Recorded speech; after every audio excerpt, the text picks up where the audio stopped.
그러니까 그 뷰티랜드는 지구 혹은 지구에서의 삶을 은유하는 공간적인 배경이 된다고 볼 수도 있겠죠. 어떻게 보면 인간으로서 살아간다는 것의 어려움과 아름다움 같은 것이 역설적으로 공존해 있는 그런 좋은 소설이라고 할 수 있을 텐데요. 최근에 읽어본 소설 중에 이보다 더 뛰어난 감수성을 가진 그런 소설을 만난 적이 없는 것 같다.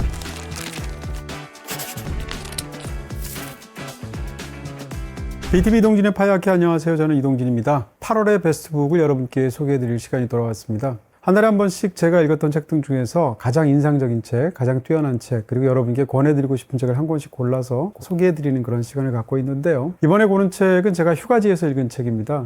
사실 지난 여름이 저한테는 굉장히 지독했다는, 많은 분들이 그렇게 느끼셨겠지만 정말 혹독한 계절이었다는 생각이 드는데요. 이 여름이 다 끝나가면서 2박 3일 정도로 짧게 지방에 다녀왔습니다. 일부러 그 여행에서 많은 것들을 계획하지 않았고요. 느슨하게 정말 쉬는 기분으로 다녀왔는데, 휴가지에서 굉장히 좋은 여러 가지 인상들을 받기도 하고 좋은 곳을 구경하기도 했지만 가장 강렬하게 기억에 남는 것은 바로 이 책을 읽었던 경험입니다. 휴가지에서 읽었던 책이기도 하고요. 저는 2박 3일간의 짧은 여행을 했지만 이번에 고른 베스트 8월의 베스트북은 사실상 40여 년간의 긴 여행을 하는 어떤 한 사람에 관한 이야기라고 할 수 있습니다. 그런 측면에서 여정지에서 읽는 그런 각별한 느낌이 있어서 더군다나 무척이나 가슴에 남는 깊은 작품이라서 여러분께 소개해드리려고 합니다. 바로 마리 헐린 버티노라는 미국의 작가가 쓰게 된 장편 소설이죠. 외계인 자서전이라는 소설입니다. 원제는 뷰티랜드라는 제목이 붙었는데 국내에서는 이제 외계인 자서전이라는 보다 더 이렇게 직접적인 그런 제목으로 바꾸어서 출간하게 되었는데요. 이 마리 헐린 버티노라는 국내에 잘 알려져 있지 않은 그런 미국의 젊은 작가의 세 번째 장편 소설이면서 작년에 막 출간된 따끈따끈한 소설입니다. 아무런 편견이나 사전 정보 없이 이 책을 펼쳐들게 되었는데 그야말로 뛰어난 문장들이라든가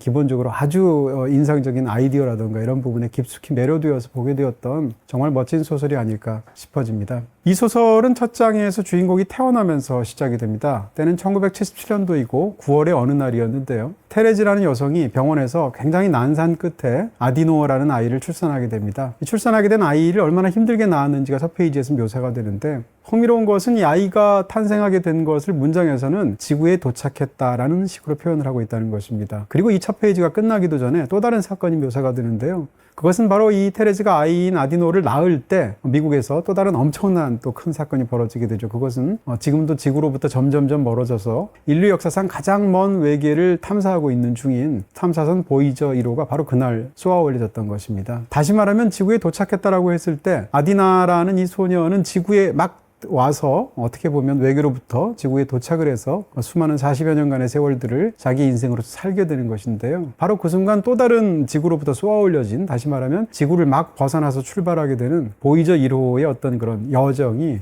서로 정반대의 동선을 그리면서 겹쳐지는 것이 첫 장에서부터 묘사가 됩니다.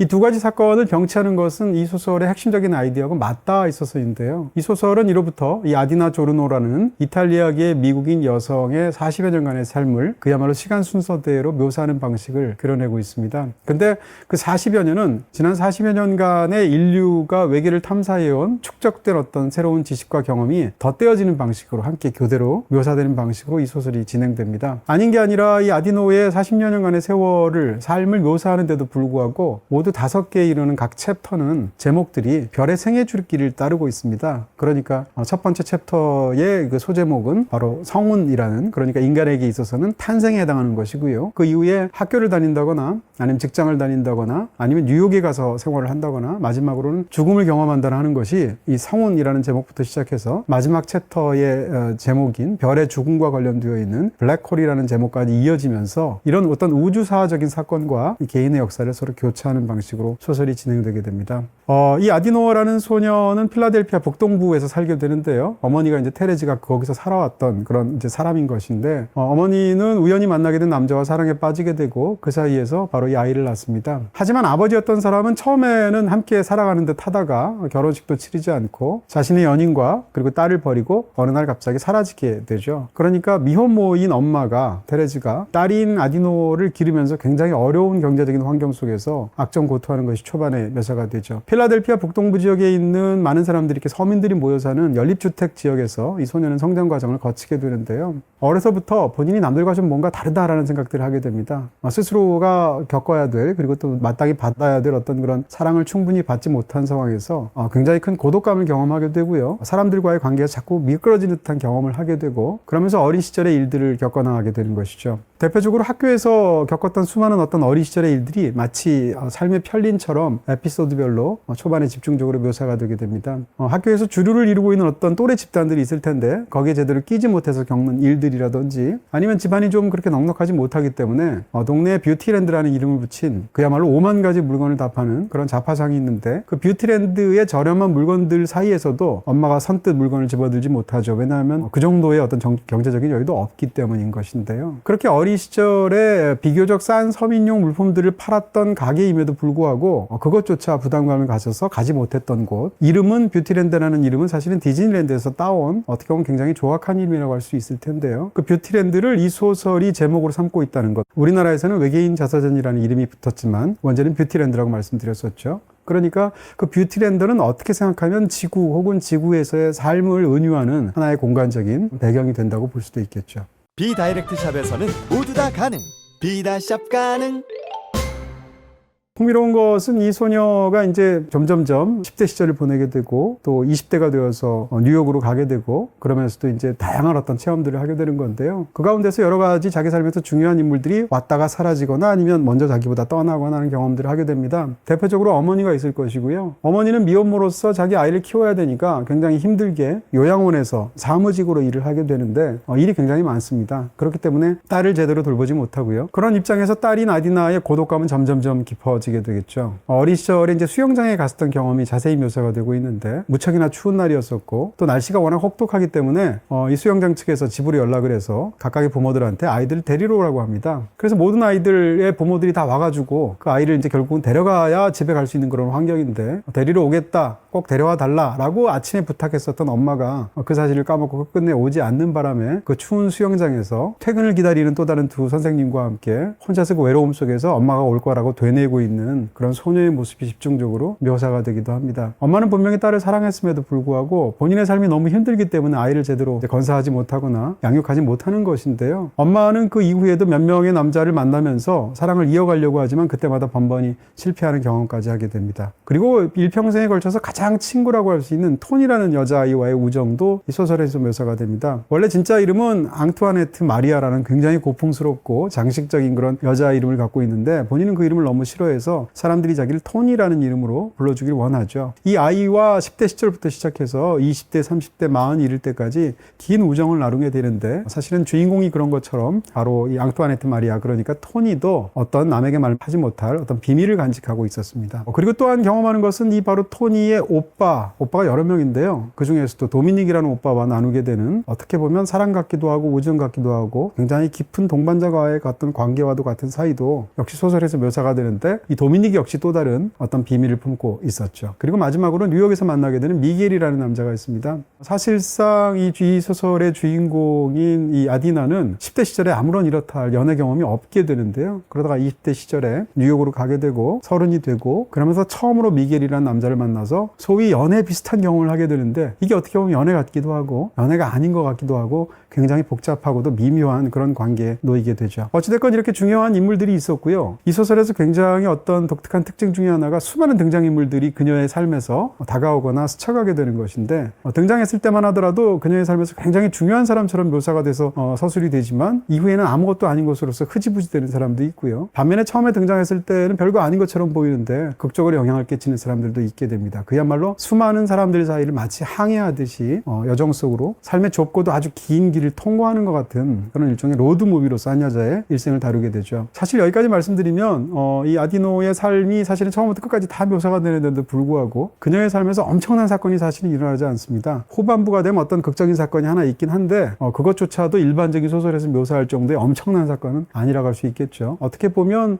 별다른 일이 발생하지 않는, 좀 과정에서 말하면 아무 일도 없이 그냥 흘러가는 것 같은 그런 굉장히 지지부진한 삶처럼 보이는 그런 삶인데요. 하지만 결정적으로 그녀 삶에서는 다른 부분이 하나 있었던 것이죠. 그 얘기를 제가 안 드렸는데요. 이 소설의 제목인 외계인 자서전이라는 말하고 관련이 있습니다. 어린 시절에 워낙 가난했기 때문에 엄마는 주택단지에서 이웃집에서 버리게 된 물품들을 종종 주워오는 버릇이 있었습니다. 쓰레기장에서 물건들을 가져오는 것인데요. 어느 날 거기서 이웃이 버렸던 팩스밀리를 보게 됩니다.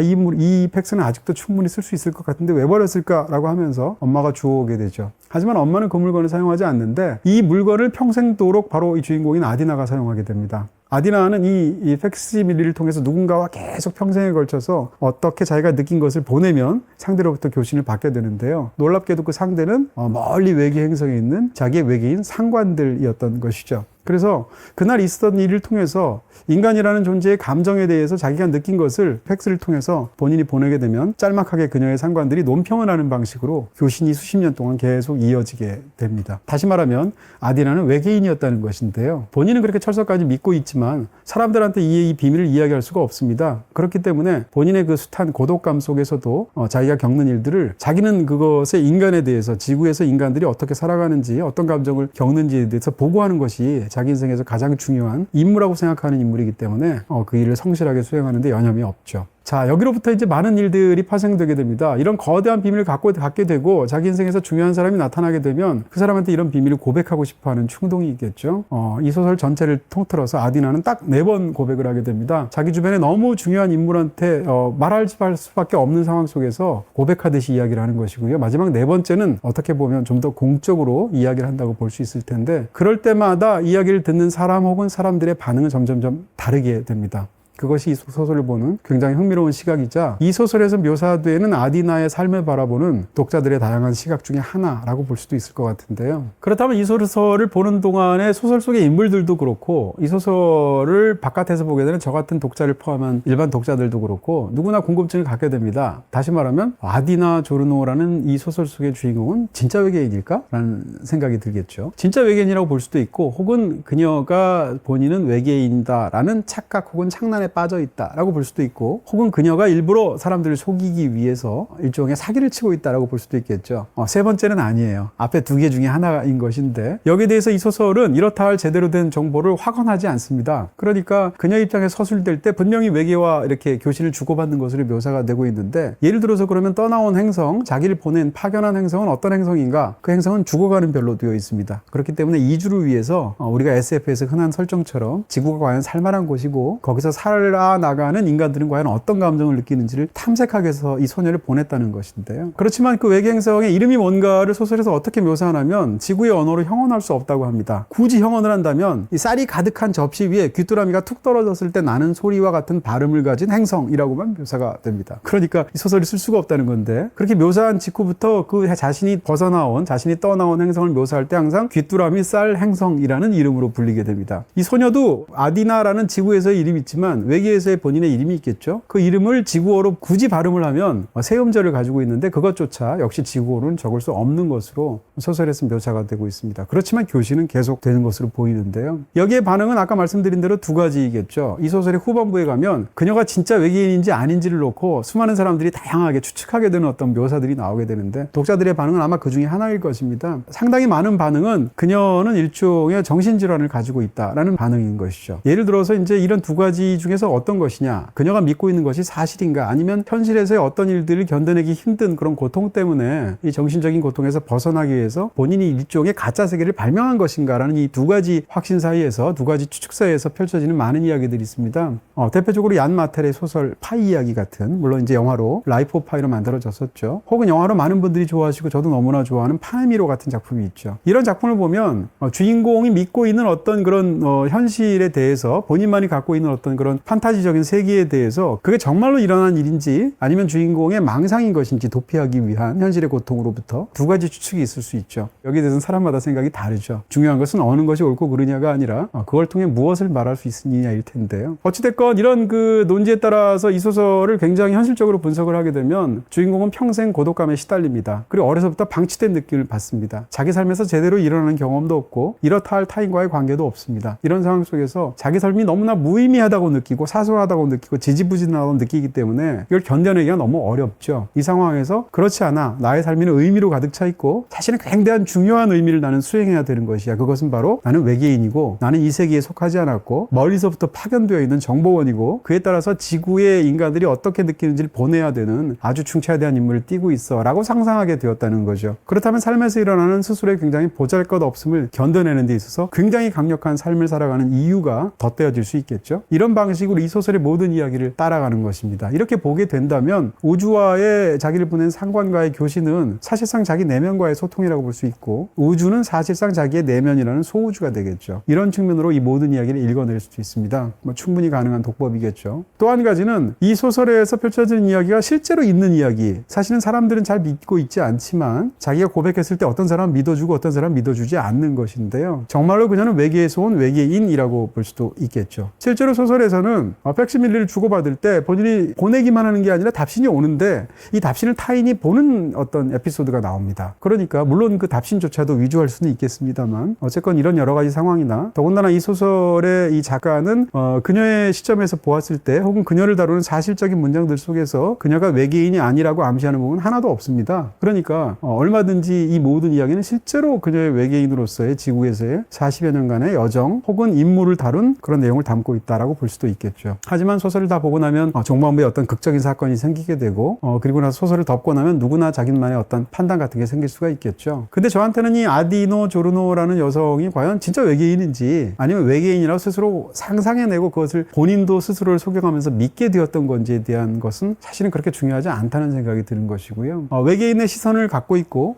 그녀가 인간들을 보면서 자기 삶을 체험하면서 인간의 감정들을 배우려는 어떤 노력을 하고 있고 그 과정에서 자기는 외계인이라고 확신하고 있다는 사실 자체가 훨씬 더 중요하다고 생각합니다. 그 과정 속에서 그녀는 삶에서 겪는 수많은 경험들을 외계인의 시선 속에서 자기는 지구인하고 다르다라고 느끼기도 하고 자기는 지구인하고 의외로 굉장히 같은 구석이 아주 많다라는 것을 점점 더 많이 발견하기도 합니다. 대표적으로 어려서부터 이 아디노는 굉장히 어떤 특정한 남들이 타인들이 내는 소리를 못 견디는 그런 증상을 갖고 있습니다. 예를 들어서 그런 사람들이 종종 있는 것처럼 타인이 음식을 먹을 때 쩝쩝거리는 소리를 낸다거나 아니면 혀를 찬다거나 목을 가다듬기 위해서 고르는 소리를 낸다거나 하는 것을 이 소녀는 어려서부터 못 참죠. 그게 너무너무 괴로웠는데 자기가 못 참는 것을 자기가 외계인이라는 증거로 하나로 생각하는 부분들이 있었습니다. 그러다가 성장하고 난 다음에 증상을 지칭하는 의학 용어가 있다는 것을 알게 됩니다. 바로 청각민감증이라는 것인데 이런 청각민감증이라는 용어가 있다는 것을 아는 순간 가만히 있어봐. 그러면 이렇게 느끼는 사람이 나 말고도 또 있단 말이야? 라고 느끼게 되고 거기서 어떤 이상한 안도감을 찾는 후반부의 묘사가 되게 됩니다. 물론 그 반대적인 사례들도 굉장히 많은 건데요. 어찌됐건 이렇게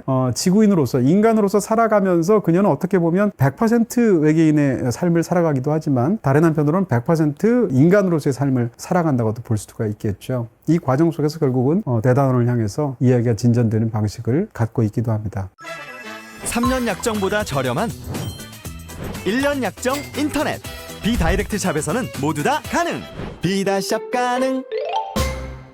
지금까지 말씀드린 건 이 소설의 어떤 흐름 자체에서 스토리라인을 따라가면서 여러분께 그리고 또 핵심적인 부분들을 짚어서 여러분께 말씀을 드렸는데요. 저한테 더 중요하게 느껴진 것은 이 소설의 어떤 실제 몸을 이룬다고 할 수 있는 문장들입니다. 문장이 얼마나 훌륭하고 얼마나 어떤 개성을 갖고 있는지 설명한다는 것은 굉장히 어려운 일이라 사실상 직접 읽어보라고 말씀드리고 싶은데요. 최근에 읽어본 소설 중에 이보다 더 뛰어난 감수성을 가진 그런 소설을 만난 적이 없는 것 같다라는 이야기를 먼저 드리고 싶고요. 이 소설의 모든 문장들은 다 현재형으로 되어 있습니다. 일반적으로 소설에서 사용하는 문장의 시제는 과거형을 통해서 이야기를 하게 되는데 어떤 이야기들을 묘사를 할 때 과거형으로 묘사하는 것과 현재형으로 묘사하는 것은 큰 차이가 있습니다. 과거형으로 묘사하면 어찌됐건 그 사건이 발생했다라는 것을 이미 완결적으로 전제하면서 설명하죠. 그러니까 소설에서 묘사된 그 사건을 우리가 일반적으로 다 그것이 진실로 받아들이는 방식으로 소설을 읽게 되죠. 근데 그 소설에서 펼쳐지는 이 소녀가 겪는 모든 그 에피소드들을 만약에 현재형으로 나열을 하게 되면 느낌이 굉장히 달라집니다. 어떤 느낌이 드냐면 현재형으로 그녀의 경험을 묘사하고 있기 때문에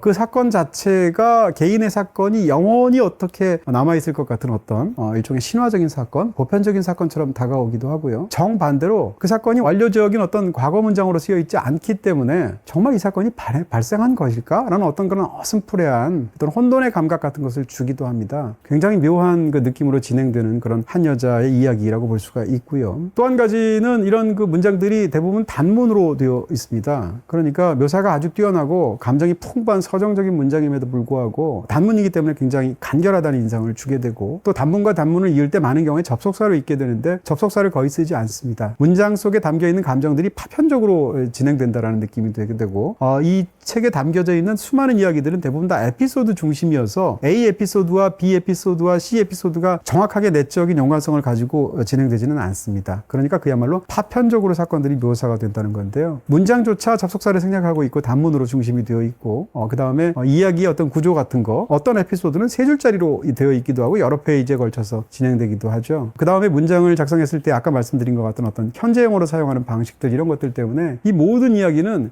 굉장히 특수한 한 사람의 삶을 묘사하면서도 굉장히 보편적이면서도 초월적인 그런 몽환적인 문장으로서 그런 인상을 주는 굉장히 독특하게 독자들의 마음에 어떤 심상을 길어 올린다라고 말씀드릴 수가 있을 것 같고요. 무엇보다도 이 모든 문장들에는 슬픔 그리고 고독감 같은 것이 배어져 있습니다. 저는 이제 도포되어 있다 이렇게 표현을 쓰고 싶은데, 이 모든 문장들 속에는 버거운 삶을 살아내야 되는 그 실제 임무든 아니면 그렇지 않은 지지부진한 삶이든 간에 그런 버거운 삶을 살아야 되는 어떤 한 사람의 삶을 사는 짙은 피로감이 담겨 있고요. 그리고 거의 모든 문장에 고독감이 담겨 있고, 그리고 그 옆에는 아주 얇게 슬픔이 옅게 도포가 되어 있다 이렇게 표현을 드리고 싶습니다. 그런 측면에서 소설을 다 보고 나서 한 400페이지 좀 넘는데 다 덮고 나면 굉장히 복잡한 마음의 어떤 상념이 일어나게 되는데요. 소설을 쓴 문장의 형식이나 다루는 내용이나 아니면 여러 가지 부분들에 있어서 전혀 다른 소설이라고 할 수 있겠죠. 하지만 저한테 떠오르는 것은 바로 존 윌리엄스의 소설인 스토너가 아닌가라는 생각이 듭니다. 물론 두 소설은 완전히 다른 스타일의 소설인데 저한테 그랬다는 것이고요. 또 한 가지 또 떠오르는 소설이 있다면 바로 커트 보네거트의 걸작으로 지금도 많은 분들이 읽고 계시는 제오도살장이라는 소설이죠. 제오도살장의 어떤 핵심적인 아이디어랑 사실은 굉장히 맞닿아 있는 것이 아닌가, 어쩌면 아마도 보네거트로부터 영향관계가 있지 않았을까라고 추측도 하게 되는데요. 어찌됐건 저한테는 이 두 권의 소설이 강력하게 떠오르는 작품이기도 했습니다. 하지만 이 소설은 굉장히 독창적인 아이디어를 갖고 있고, 무엇보다도 그 독창적인 아이디어를 직접 살아내는 소설의 몸이라고 할 수 있는, 육체라고 할 수 있는 뛰어난 문장력을 갖고 있습니다. 이런 측면에서도 지금 제가 말씀드렸던 두 소설하고는 완전히 다른 쪽의 소설이다, 그런 독창적인 소설이다라고 말씀드릴 수 있을 것 같겠죠. 결국 이 소설에 담겨 있는 것은 말씀드린 것 같이 누구나 삶을 살면서 그 삶이 어떤 삶이든 간에 피로감을 느낄 수밖에 없겠죠. 그런 피로감을 생생히 전달한다는 거, 혹은 삶에서 대단한 것으로서 나한테 다가오는 것처럼 보였지만 사실은 결국 아무것도 아닌 것으로서 옆으로 흩어 지나가게 되는 어떤 그런 수많은 가능성이라는 것이 있겠죠. 그런 것이 소설에 묘사되기도 하고요. 그리고 직접 살아내지 않으면 알 수가 없는 그런 삶의 어떤 세세하고도 본질적인 부분들이 있습니다. 거기에 대한 묘사들이 이 소설에 담겨 있기도 하죠. 어떻게 보면 인간으로서 살아간다는 것의 어려움과 인간으로서 살아가는 것의 어떤 아름다움 같은 것이 역설적으로 공존해 있는 그런 좋은 소설이라고 할 수 있을 텐데요. 외계인 자서전이라는 독특한 제목을 가진 SF 소설이라고 할 수 있겠죠. 그 속에서 굉장히 풍부한 인간에 대한 감정을 마치 우리가 읽다 보면 독자로서 제가 어떤 느낌이 드냐면 점자책을 읽는 것 같은, 그러니까 눈으로 읽는 게 아니라 손끝 하나하나로 그 문장들을 짚어서 해독하는 것 같은, 혹은 전달받는 것 같은 느낌을 받는 그런 뛰어난 소설이라고 말씀드릴 수 있겠습니다. 이 마리얼린 버티노의 소설이 국내에서 번역된 것은 제가 찾아보니까 처음이더라고요. 3권의 장편 소설을 썼고 또 2권의 단편집을 쓴 것으로서 제가 검색을 해보니까 나오던데,